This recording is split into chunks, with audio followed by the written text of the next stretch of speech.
Ya, untuk hari ini kita berjumpa lagi dalam mata pelajaran komputer jaringan dasar di kelas 10 Multimedia 1. Ya,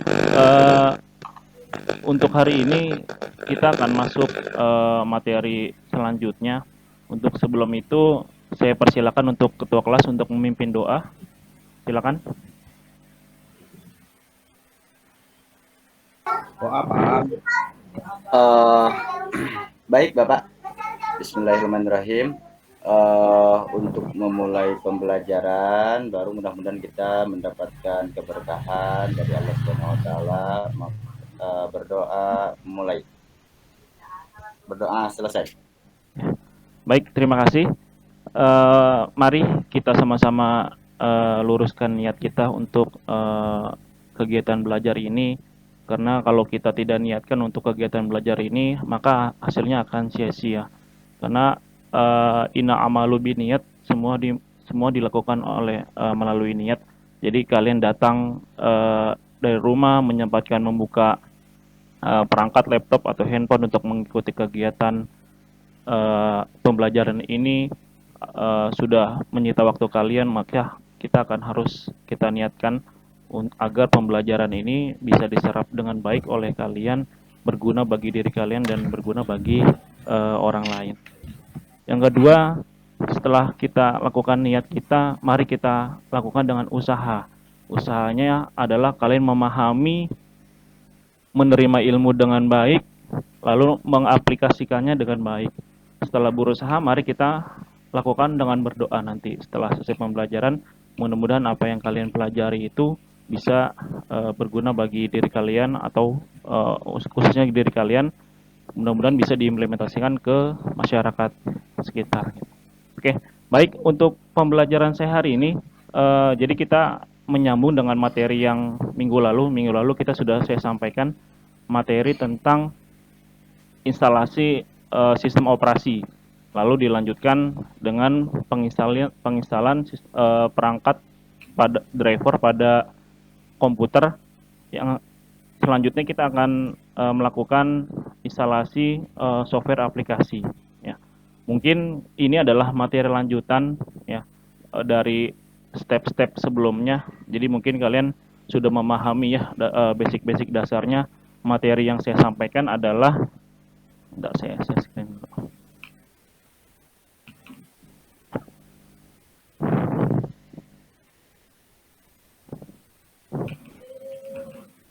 Ya, materi yang saya sampaikan adalah hari ini adalah instalasi software aplikasi.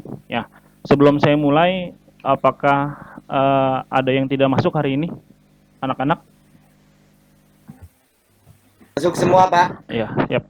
Ya, jadi saya mengingatkan kembali lagi sebelum memulai masuk pembelajaran, tolong kalian lakukan absensi ya di aplikasi kolom e-learning yang sudah saya sediakan ya. Silakan kalian klik absen sekarang ya. Absen sekarang. Kalau sudah berhasil absen, maka nanti saya akan coba lihat siapa yang tidak hadir hari ini ya. Selanjutnya silakan kalian download materi yang ini ya, komputer jaringan dasar ya, instalasi software aplikasi. Silakan kalian nanti download materi-materinya sebelum saya nanti akan membahasnya. Lalu berikutnya saya akan melakukan pengecekan terlebih dahulu ya. Melakukan pengecekan absensi ya. Jadi absensinya saya lihat, oh, yang bertanda hijau seperti ini berarti artinya sudah melakukan absensi ya. Jadi yang masih merah ini tolong segera melakukan absensi, karena absensi itu absensinya akan saya rekap melalui aplikasi sistem ini ya.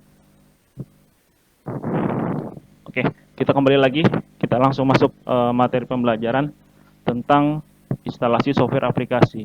Ya, untuk kompetensi dasar dan tujuan pembelajarannya, jadi ini sesuai dengan silabus ya yang dari pemerintah berikan. Yang pertama itu menerapkan instalasi software aplikasi untuk ranah pengetahuannya. Lalu kompetensi dasar yang keterampilannya menginstalasi software aplikasi. Lalu tujuan pembelajarannya Yang pertama, kalian dapat menjelaskan apa sih fungsi dari software aplikasi itu, kegunaannya untuk apa. Yang kedua, kalian bisa menentukan jenis software aplikasi yang akan diinstal sesuai dengan kebutuhan, sesuai dengan spesifikasi laptop kalian, dan sesuai dengan kebutuhan kira-kira butuhnya apa saja, karena software aplikasi itu banyak ya. Terus yang ketiga, kalian dapat mengurutkan langkah-langkah melakukan instalasi software aplikasi ya. Terus di ranah keterampilannya, kalian dapat melakukan instalasi software aplikasi ya. Ini sudah melakukan praktek ya, instalasi software aplikasi sesuai dengan kebutuhan. Yang kedua, kalian membuat laporan hasil instalasi software aplikasi ya. Sebelum Bapak jelaskan, ada yang bisa menyebutkan contoh dari software aplikasi apa saja? Silakan, ada yang bisa? Ya, silakan.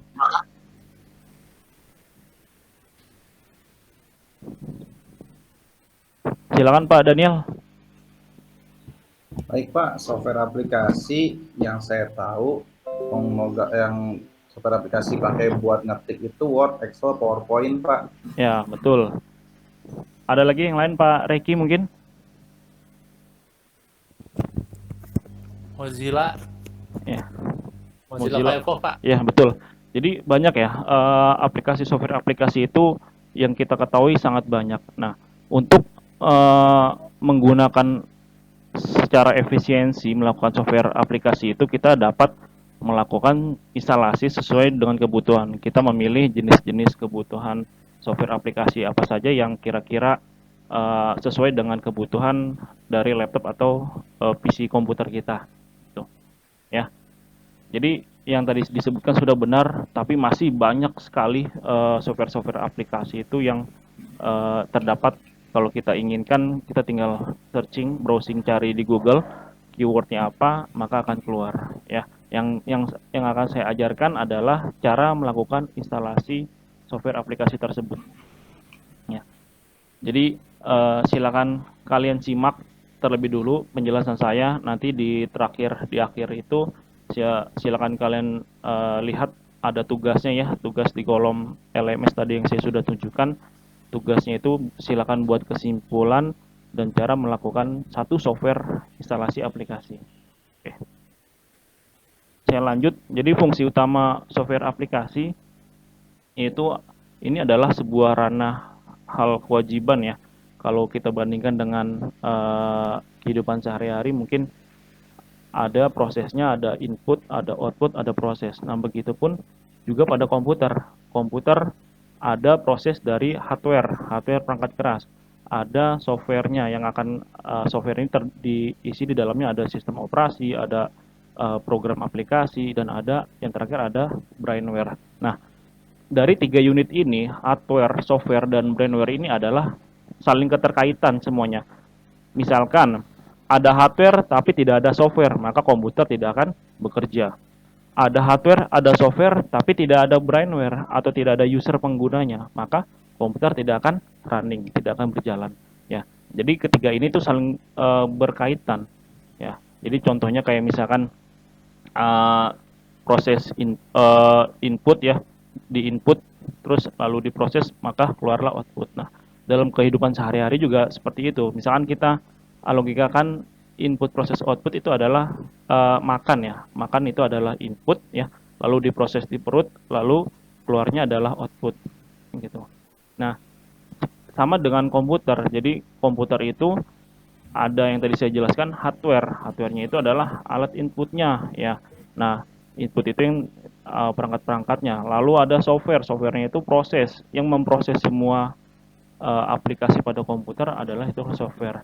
Lalu digunakan oleh brainware. Jadi seperti itu. Jadi fungsi utama dari software aplikasi adalah yang pertama mendeteksi perangkat hardware pada komputer, kemudian mengatur perangkat hardware tersebut agar dapat bekerja bersama-sama. Ya, jadi misalkan fungsi mouse kan untuk menggerakkan mouse ya, fungsi keyboard untuk memunculkan huruf ya di tampilan layar monitor. Jadi kalau kita ketik A di Microsoft Word, harusnya keluarnya A bukan B gitu ya. Jadi itu mengsinkronkan ketika kita ngetik A lalu ada aplikasi software Microsoft Word-nya, itu adalah saling terkait gitu. Yang kedua, fungsi software sebagai media menghubungkan software-software lain dengan perangkat keras komputernya. Ya, yang tadi saya sebutkan ada sinkronisasi gitu ketika tadi kita ngetik A di Microsoft Word, ya kan wadah untuk sebagai pengetikan gitu. Ya, lalu fungsi software juga sebagai pengidentifikasi program dan penerjemah software-software lain agar dapat bekerja sama. Ya. Oke, lanjut. Ini jenis-jenis software aplikasi ya. Jadi yang saya tangkap itu ada 4 jenisnya ya, dibagi jadi beberapa bagian. Yang pertama adalah operating system. Ini adalah sistem operasi ya. Itu termasuk dalam bagian dari ranah software. Jadi ada Windows, Linux, macOS dan lain-lainnya. Lalu ada aplikasi software. Nah, ini program-program aplikasi sederhana yang sering kita gunakan seperti Microsoft Office untuk mengolah data, angka, PowerPoint ya. Lalu misalkan kebutuhannya untuk desain, kita gunakan Photoshop, CorelDRAW dan lain-lainnya. Itu adalah masuk ke ranah aplikasi software. Lalu yang ketiga, kita masuk ke utility software, jadi program bantu. Nah, program bantu ini seperti ya, kalau program bantu, kalau misalkan komputer kita mengalami lemot gitu karena banyak histori dari Windows atau histori Google Chrome, nah kita bisa gunakan CC Cleaner. Dan program bantu juga seperti media player ya, pemutar media player seperti Windows Media Player atau VLC atau yang lain. Lalu yang keempat itu ada program malware kategorinya atau program merusak. Jadi ada juga software berbentuk virus gitu ya, seperti worm, trojan atau spyware atau yang lainnya. Jadi kita membutuhkan aplikasi penangkal virus seperti antivirus. Ya. Sampai sini ada yang mau bertanya mungkin? Kalau tidak, saya lanjut, mungkin masih tahapan pengenalan ya. Jadi silakan kalian sebelum kita lanjut, silakan kalian amati tujuan dari program software aplikasi ini. Pak Asmi, mau nanya Pak Asmi? Ya, izin bertanya Pak. Ya, silakan Pak. Jadi software dan aplikasi itu sama ya Pak? Itu aja Pak, pertanyaan saya. Terima kasih. Ya, jadi yang dimasuk di sini adalah software aplikasi. Software itu kan istilahnya ya. Kalau misalkan kita menyebutkan itu adalah program aplikasinya. Nah, kalau bahasa istilahnya itu, kalau hardware kan perangkat keras. Nah, nama istilahnya itu adalah hardware. Jadi lebih ke spesifiknya itu ini software sebenarnya.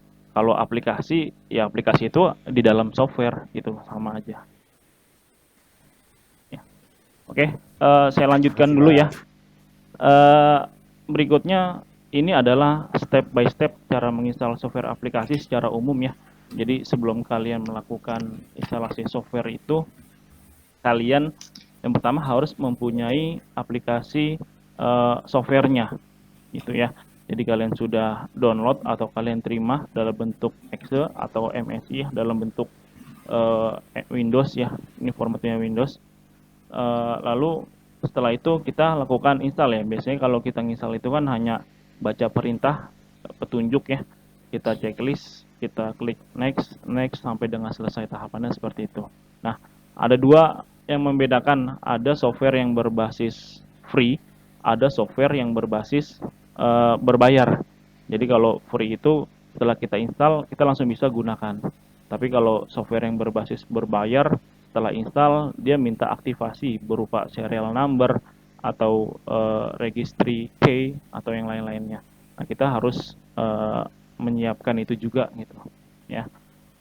Untuk selanjutnya ya, ini ada video tentang instalasi Office.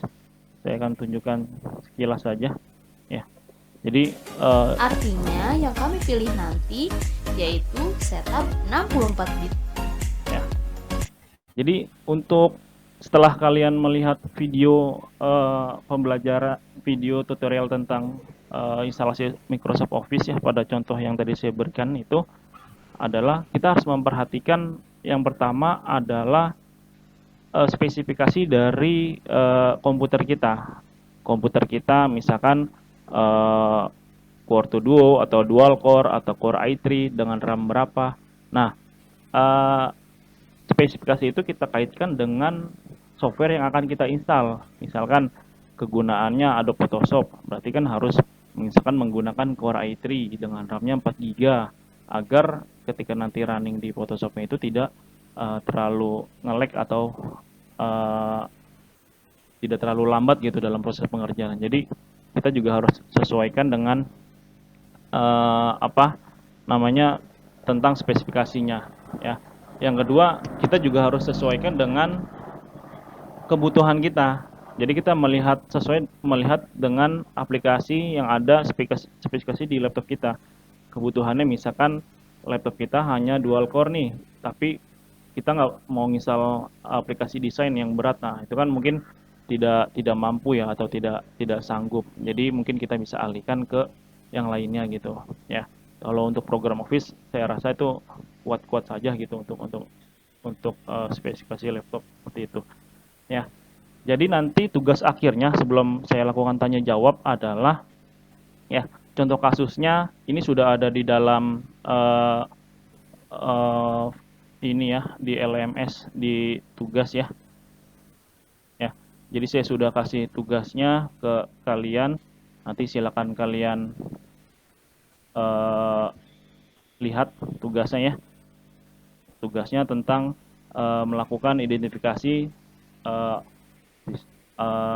spek komputer disesuaikan dengan kebutuhan softwarenya. Ya, nanti di ranah ini nih tugas siswa di ranah sini. Silakan kalian lihat tugasnya lalu kalian upload filenya. Tuh. Oke, mungkin itu penjelasan dari saya. Mungkin kita masuk ke ranah tanya jawab. Silakan yang mau bertanya, silakan acukan tangannya. Pak, Ya, saya Pak. mau tanya, Pak. Boleh, Pak. Kalau misal di Windows itu software aplikasi itu kan kita tinggal ngeklik saja. Nah, kalau misal di Linux bagaimana, Pak? Untuk software aplikasinya? Ya. Kalau di Linux, Pak, Linux itu sekarang ada dua model, Pak. Linux itu ada yang berbasis CLI, ada juga yang berbasis GUI. Kalau yang berbasis GUI, sama, kita tinggal cari spesifikasi software yang bisa berjalan di Linux, kita download, kita masukkan filenya, kita install seperti Windows bisa. Itu Linux yang berbasis GUI. Tapi kalau Linux yang berbasis CLI, itu kita harus masukkan command from-nya. Bisa kita download langsung ke link website yang tersedia, atau bisa juga kita ketikkan perintah instalasinya dengan aplikasi softwarenya itu yang sudah ada di dalam perangkatnya. Mungkin seperti itu, Pak Hasan. Ya, terima kasih, Pak. Baik, yang lain Pak Bu Heri silakan. Terima kasih Pak Guru. Kalau gitu saya mau tanya Pak Guru. Ya. Kalau kira-kira efeknya gimana ya Pak Guru? Kalau misalkan saya menginstal Office, ya, tetapi spesifikasinya itu kurang memenuhi, apakah itu bisa dilakukan atau tidak, Pak? Ya. Jadi sesuai dengan tadi tujuan pembelajaran kita ya, yang pertama ya. Jadi silakan kamu lakukan identifikasi dulu sesuai dengan spesifikasi laptopnya. Ya, jika misalkan laptop itu tidak sesuai dengan standarisasi dari standar dari penggunaan software Office tersebut, maka lebih disarankan untuk mengupgrade spesifikasi laptopnya. Tapi jika kamu memaksakan untuk menginstalkan software aplikasi Office tersebut, nah itu akan terjadi lambat, terjadi agak kurang respon dalam membukanya gitu. Jadi seperti itu, Bu Heri. Baik, terima kasih Pak Guru. Iya, sama-sama. Pak Guru, izin bertanya, Bu Guru. Silakan. Kita diskusi di materi ini. Silakan. Ya, Pak Guru. Saya kan baru beli laptop nih. Ya, silakan. Nah, laptop saya di sini sistem operasinya Windows. Ya. Apakah saya bisa install sistem operasi Linux juga di laptop saya? Itu bagaimana ya Pak Guru? Kalau untuk eh, spek Windows, berarti kita harus mencari software program aplikasi itu yang bisa diinstal di Windows. Tadi misalkan format exe atau MSI atau format yang lainnya yang bisa running di dalam Windows. Tapi misalkan kamu mau mencoba, misalkan nih mau belajar nih mencoba instalasi aplikasi di program Linux, nah kamu bisa pakai VirtualBox. Di dalam VirtualBox bisa kamu install Linux. Nah, lalu kamu coba untuk instalasi di dalam VirtualBox itu di Linux, gitu ya. Jadi jangan dipaksakan, itu tidak akan bisa karena sudah ada bagian-bagiannya, karena Windows dan Linux itu sangat berbeda. Gitu. Silakan yang mau diskusi Oh, lagi. saya pikir dalam komputer satu bisa 2 sistem operasi begitu, Pak Guru. Ya, itu bisa juga seperti itu diinstal 2 sistem operasi. Tapi kan tadi balik lagi tergantung dari spesifikasi laptop kalian. Apakah hard disknya itu mumpuni atau tidak gitu. Itu bisa. Nanti menggunakan dual booting di awal, tinggal dipilih dual bootingnya mau pakai Linux atau Windows yang akan running. Nah, misalkan kalau bisa pertama diinstal Windows dulu gitu, karena Windows itu kan sistem operasi yang sudah sangat umum digunakan ya. Lalu misalkan masih ada space hard disk yang kosong, lalu bisa kalian install lagi aplikasi Linux di dalam situ. Jadi nanti pas ketika di restart laptop atau komputernya, dia akan jadi dual booting gitu. Kira-kira Pak Guru bisa bantu saya? Bisa. Nanti saya bawa ke sekolah. Oh, boleh. Nanti itu boleh. Nanti kita akan belajar lebih lanjut seperti itu. Oh, terima kasih Pak Guru. Siap, sama-sama. Ada lagi mungkin yang mau berdiskusi? Jadi saya harapkan dari materi yang ini saya sampaikan kalian paham. Silakan bertanya semampu kalian ya. Apapun yang kalian tidak pahami silakan tanya ke saya. Saya akan jawab insyaallah. Iya Pak, ini Pak saya tuh mau tanya ya kan yang saya tahu sama ini itu Windows karena kan yang umum digunakan. Nah kalau untuk Linux itu saya belum tahu nih Pak. Nah kira-kira itu bedanya apa sih Pak kalau kita pakai Windows sama pakai Linux gitu? Terima kasih Pak. Ya baik. Jadi gini ya, untuk Windows itu semuanya yang pertama perbedaannya adalah berbayar free dan berbayar. Ya, kalau Windows sudah pasti itu sistem operasi yang berbayar. Tapi di Indonesia kebanyakan kita menggunakan Windows yang sudah versi bajakan atau sudah di-crack oleh orang, kita masukkan aktivasinya itu menjadi lisensi. Tapi lisensinya hanya sebatas lisensi yang ada di komputer kita, bukan lisensi resmi Windows. Itu yang Windows. Sedangkan untuk Linux itu pengembangnya banyak. Kamu bisa lihat di distro Linux ya, itu lebih dari 100 Linux yang ada. Itu kalau kamu bisa pilih kira-kira Linux mana yang cocok, itu semuanya free, open source. Karena Linux itu sifatnya open source, bisa dikembangkan lebih lanjut gitu ya. Jadi silakan kamu pilih. Terus yang kedua, untuk penggunaan, karena kita di Indonesia khususnya ya, kita bekerja sehari-hari itu pasti menggunakan Windows ya, menggunakan Office, menggunakan yang lain-lainnya, itu pasti lebih running ke Windows dibanding Linux. Tapi kalau kebutuhan untuk server atau misalkan kebutuhan untuk pengkodingan yang sederhana seperti itu ya, kita mau belajar tentang CLI, itu bisa menggunakan Linux. Nah, ada Linux salah satu buatan Indonesia, itu mudah-mudahan masih ada, namanya Blank-On. Nah, Blank-On itu yang buat orang asli Jogja. Kalau di kita itu bilangnya Blankon mungkin ya. Tapi kalau orang luar negeri itu menyebutkannya Blank-On kalau saya tidak salah. Jadi itu adalah salah satu sistem Linux dari distro Linux yang tersedia di websitenya. Itu bisa kalian download, dan kalau kalian mau menambah ilmu silakan di-download dan dicoba. Gitu ya. Hikmah. Oke, terima kasih Pak Guru. Ya. Saya bertanya Pak. Ya Pak, silakan. Putu.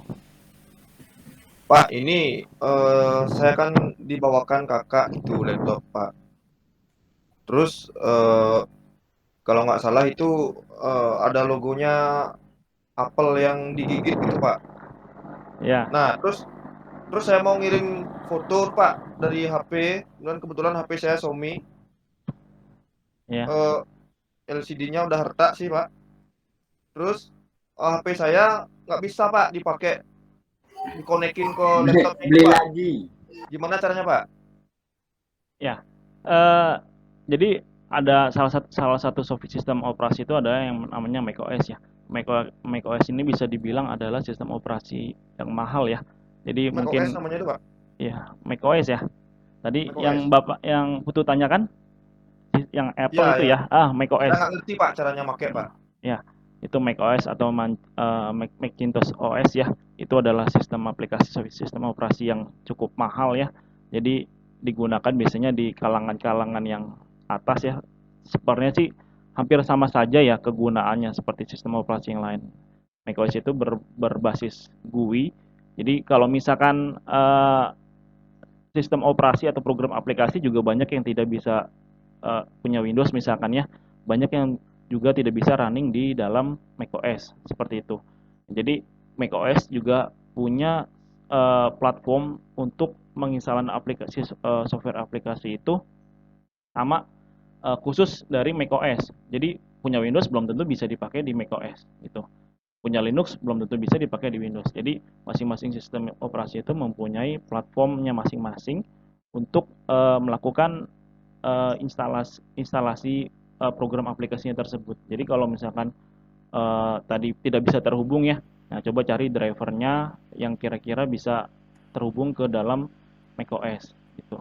Gitu, butuh. Ya Pak, pantesan aja nggak mau nyambung Pak, nggak mau connect, nggak mau kebuka HP saya Pak. Ya, oke.